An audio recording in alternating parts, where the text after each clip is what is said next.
तो एक तो इंसान की जिंदगी में तआदुल होना चाहिए, दूसरा बेहतरीन जिंदगी यकीन की जिंदगी है।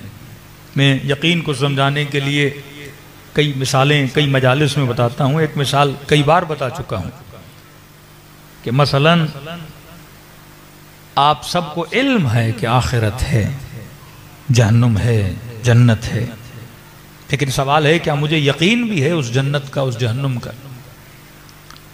तो अहले बैत फरमाते हैं अगर किसी को यकीन हो जाए वो कभी भी अल्लाह की नाफरमानी न करे। ये यकीन इंसान को इस्मत का मकाम देता है, गुनाह से रोकता है। एक इस्मत जो अल्लाह की तरफ से अता करदा, एक इस्मत इक्तसाबी जो हम मेहनत करके उस इस्मत को क्या करते हैं, कसब करते हैं। जिस तरह औलियाउल्लाह, जिस तरह आपके उरफा उलमा जिनसे इंसान ने जिंदगी में कभी गुनाह देखा नहीं, तो वो उस इस्मत पे कैसे पहुंचते हैं? वो मकाम यकीन की वजह से। अब नौजवानों को समझाने के लिए मिसाल दे रहा हूं कि किसी चीज का इल्म होना और है, किसी चीज का यकीन होना और है। मसलन मजलिस तरहीम है, जब इंसान मर जाता है हम सबको इल्म है कि जो इंसान मर जाए वो किसी को कोई नुकसान नहीं दे सकता। आदमी जिंदा हो तो शरारत भी कर सकता है, लड़ाई भी कर सकता है, जबान से लोगों को नुकसान दे सकता है, अमल से लोगों को नुकसान दे सकता है, चोरी और डाके से, दहशतगर्दी से लोगों को नुकसान दे सकता है। लेकिन मरा हुआ जिस्म चाहे यजीद का भी हो वो नुकसान नहीं दे सकता। यह हर किसी को पता है कि भाई मुर्दा कभी इंसान को नुकसान नहीं देते। इसे कहते हैं नॉलेज। आपको इल्म है कि मुर्दा नुकसान नहीं देता, लेकिन पूरे मजमे में से अगर किसी मोमिन को यह बोला जाए कि भाई फला जगह पे किसी बंदे खुदा का इंतकाल हो गया है और उसके घर में कोई नहीं है और हम बड़े बिजी हैं, तो आप एक काम करिए कि एक रात उस मुर्दे के साथ गुजार दीजिए। भाई यहीं पे मुर्दा खाना भी है ना, मेन रोड पे। तो बोल जाए आप तो मोमिन साहब हैं, हम कैसेट से कुरान नहीं चलाना चाहते, तो ये छोटा सा कुरान है, आपको 5-10 हज़ार ईदी भी दी जाएगी। तो ये जो मुर्दे खाने के अंदर जितने मुर्दे हैं हम इनका जनाजा निकालते हैं, तो आप पूरी रात अकेले खाली बिल्डिंग में अकेले मुर्दे के साथ कुरान पढ़ लीजिए। कुरान पढ़ना सवाब, और आप तो खुद कह रहे हैं कि मुर्दा नुकसान नहीं देता। कितने लोग बैठेंगे? अब यहां पे हकीकत वसवसा, हकीकत वहम, हकीकत एंजाइटी और डिप्रेशन क्लियर हो जाती है। जो मकाम यकीन पर है खुदा उसे इत्मीनान देता है, और जिसे इत्मीनान मिल गया वो कभी डिप्रेशन में नहीं जाता, वो कभी वसवसों में नहीं जाता। हमारे ऊपर वो चाहे तागूत की हुकूमत हो, वो चाहे यहूद और नसारा की हुकूमत हो, या चाहे यहूद और नसारा के हम शक्ल जो भी बैठे हैं इनकी हुकूमतें हों, ये इंसान पे हाकिमियत कब करते हैं? जब इंसान के ऊपर वहम का गलबा होता है। वहम किस चीज से क्रिएट होता है? इमेजिनेशन से क्रिएट होता है। आज हम मोर देन 16 आवर्स मोबाइल पे, सोशल मीडिया पे तस्वीरें देखते हैं। तस्वीरें क्या बनाती हैं? इमेजिनेशन बनाती हैं। अखबार सुनते हैं, इमेजिनेशन बन जाती है। इमेजिनेशन सबसे ज्यादा वहम को क्रिएट करता है। जब आप रात को सोचते हैं तो वो जो ख्वाब ख्यालात जो गैर सादिक ख्वाब इंसान को आते हैं वो क्रिएशन होती है हमारी इमेजिनेशन। अब शैतान जब इंसान को खौफ में मुब्तला करता है वो इसी इमेजिनेशन से, इसी तसव्वुरात से इंसान को खौफ दिलाता है। क्योंकि हमारा जहन बहुत फास्ट है। फास्ट किस तरह है कि अगर आपको फोन आ गया खुदा न खास्ता और किसी ने कहा कि जनाब आपके बेटे का बड़ा खतरनाक एक्सीडेंट हो गया, हाईवे पर है और एक्सीडेंट हो गया, फोन कट गया, तो आपका जहन एक्टिव होना शुरू हो जाएगा। जहन फौरन आपको रिजल्ट देगा और वर्ष से वर्ष रिजल्ट देगा कि बोलेगा एक्सीडेंट हुआ, खुदा न खास्ता टांग कट गई, बेटा शायद पता नहीं दुनिया में रहा नहीं रहा। अब जब तक दोबारा फोन कॉल आए और आपको बताएं कि जनाब एक्सीडेंट हुआ, गाड़ी को नुकसान हुआ, लेकिन बेटे को कुछ भी नहीं हुआ, लेकिन आपने तो बेटे को मार भी दिया और दफना भी दिया, और उस तसव्वुर ने आपको इतना आपके बीपी हाई कर दिया और शायद खबर सुनते ही कि कुछ लोगों को अटैक आ जाए। तभी फरमाया अक्लमंद बंदा सबसे पहले हुस्न ज़न करता है। पॉजिटिव थिंकिंग, अच्छा ख्याल आता है, अच्छा ख्याल आता है। मोमिन मोमिन का दुश्मन क्यों बनता है? क्योंकि हम सबसे पहले बुरा ख्याल। गीबत क्यों हराम है? क्योंकि बुरा ख्याल क्रिएट करती है। बुरा ख्याल करोगे तो नफरत पैदा होगी, बुग़्ज़ पैदा होगा, वजूद में एंजाइटी पैदा होगी, इंसान के वजूद में बुरे सेल पैदा होंगे और इंसान कितना बीमार पड़ जाएगा। तो इस्लाम वे ऑफ थिंकिंग भी बताता है कि तुमने सोचना कैसे है, और वो कब होगा? जब इंसान मकाम यकीन पे पहुंचे। अब जब कहा कि मौलाना मुर्दा नुकसान नहीं देता, और मैं आपकी बात नहीं, मौलवी को भी बोला जाए पूरी रात बैठो, वो भी शायद ना बैठे। मसला इल्म का नहीं, मसला यकीन का है। जब यकीन आ जाता है तो फिर अकीदे इंसान को नेक बनाते हैं। जब यकीन आ जाता है तो फिर इंसान मुत्तकी बन जाता है। किसी आलिम ने कहा कि बाज लोगों को अकीदे ही अयाश बनाते हैं। कहीं ऐसा ना हो कि मेरा अकीदती अयाशी जिसे बोलते हैं कि भाई अकीदे में तुम्हें सारे मुसलमानों से बेहतर हूं, क्योंकि मैंने इसको माना, मैंने उसको माना, मैं तो ये करता हूं, मैं तो वो करता हूं, अब तुम्हें क्या बन गया?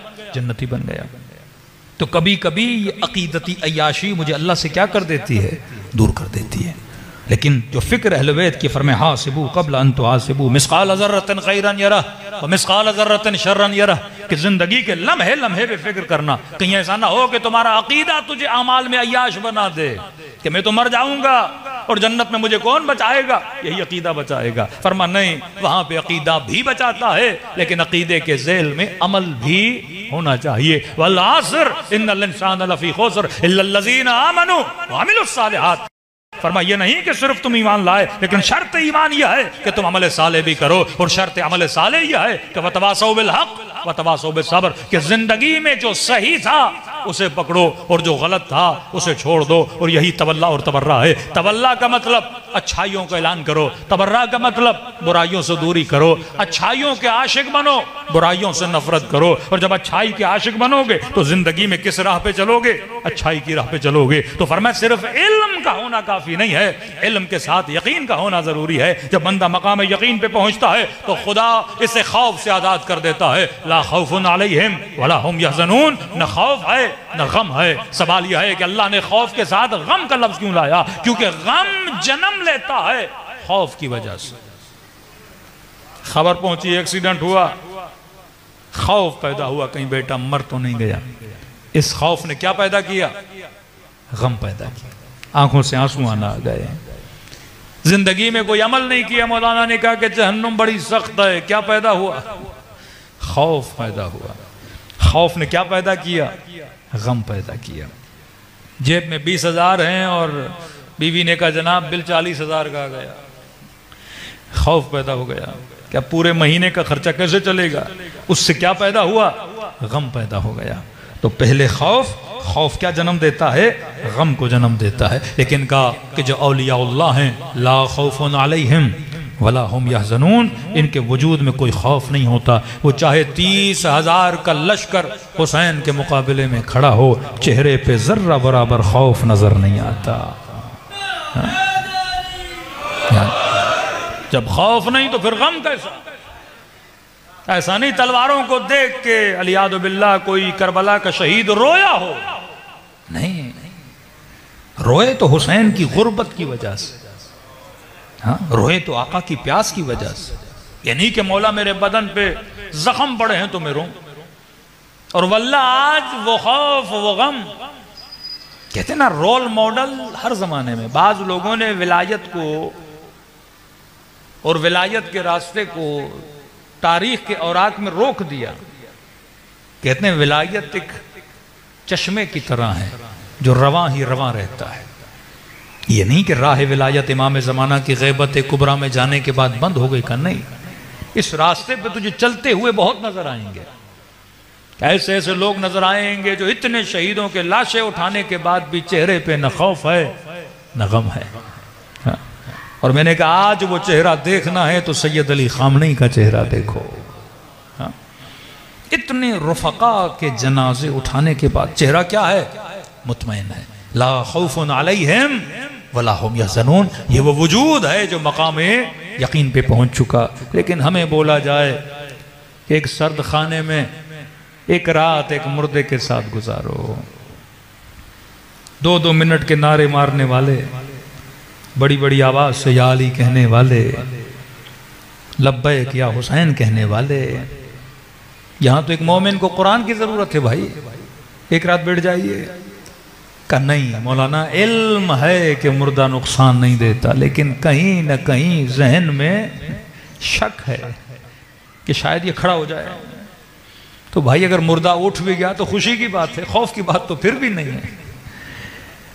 ये जो वहम है जिसने इंसान को अल्लाह की राह से दूर कर दिया। दुश्मन क्या बोलता है कि अगर मेरा साथ नहीं दोगे माल ले लूंगा, जान ले लूंगा, मकाम ले लूंगा। या दूसरा क्या करता है, अपनी तरफ रगबत दिलाने के लिए पैसे की लालच देता है। रसूल खुदा को कहा कि ऐ मोहम्मद, अरब की जिस लड़की पे हाथ रखो, जिस कबीले के सरदार की बेटी के लिए बोलो, हम शादी कराने के लिए तैयार है। फरमाया जितना सोना बोलो तुम्हारे वजन से ज्यादा, एक तराजू में तुम बैठो, दूसरे तराजू में हम सोना रखेंगे। जो माल चाहिए, दौलत चाहिए, हम तुझे देने के लिए तैयार है। जो ओहदा बोलो, हम तुझे देने के लिए तैयार है। का डिमांड यह है कि तौहीद से हाथ हटा दो। तो उस वक्त नबी ने फरमाया कि मेरे एक हाथ में सूरज रखो, दूसरे हाथ में चांद रखो, मैं फिर भी अपने रब को छोड़ने के लिए तैयार नहीं हूं। हाँ?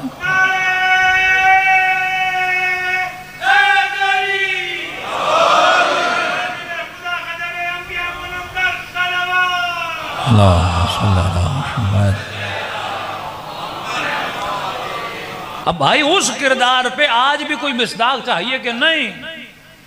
क्या मुसलमान सिर्फ अपनी तारीख पे नाज करता रहे कि मेरा रसूल ऐसा था, मेरा मौला ऐसा था, मालिक ऐसा था, अबू ज़र ऐसा था? भाई आज भी तो कोई मिसदाक दिखाओ। तो यही तो हाल मुसलमानों का है कि सिर्फ तारीख पे नाज करते रहते। हम बड़े तरक्की याफ्ता थे, हम बड़े साइंसदान थे, हम बड़े ये थे, हम बड़े वो थे। कहते भाई आज क्या है? जिल्लतों में तुम, खार तुम, कर्जे वाले तुम, भिकारी तुम, अंग्रेजों की हाकिमियत में तुम, आज क्या है?